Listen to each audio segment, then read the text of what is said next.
Welcome to the Tech Egg. Don't get scrambled. Enjoy the video. In this video, I will show you how to make easy salmon poke. First, select about 1 pound of fresh sushi-grade salmon. This ensures both safety and delicious flavor. Next, carefully cut the salmon into uniform cubes, roughly 1/2 to 3/4 of an inch in size.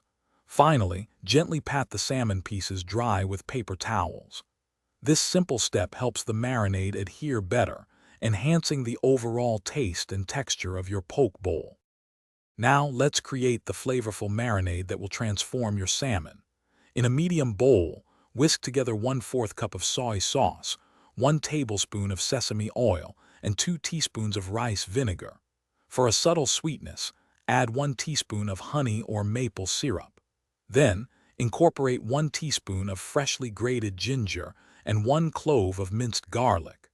This combination provides a balanced and aromatic foundation for your poke. With your marinade ready, it's time to combine it with the salmon. Carefully add the cubed salmon to the bowl with the marinade.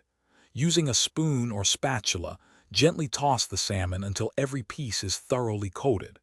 This ensures maximum flavor absorption. Cover the bowl and refrigerate for a minimum of 15 minutes or up to 1 hour, allowing the flavors to meld beautifully. Do not marinate for too long. Finally, it's time to assemble your delicious salmon poke bowl. Spoon the marinated salmon generously over a bed of warm, perfectly cooked sushi rice. Now, customize your bowl with your favorite fresh toppings.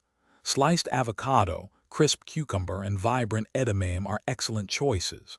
Finish with a sprinkle of toasted sesame seeds and thinly sliced green onions for a beautiful presentation and an extra burst of flavor.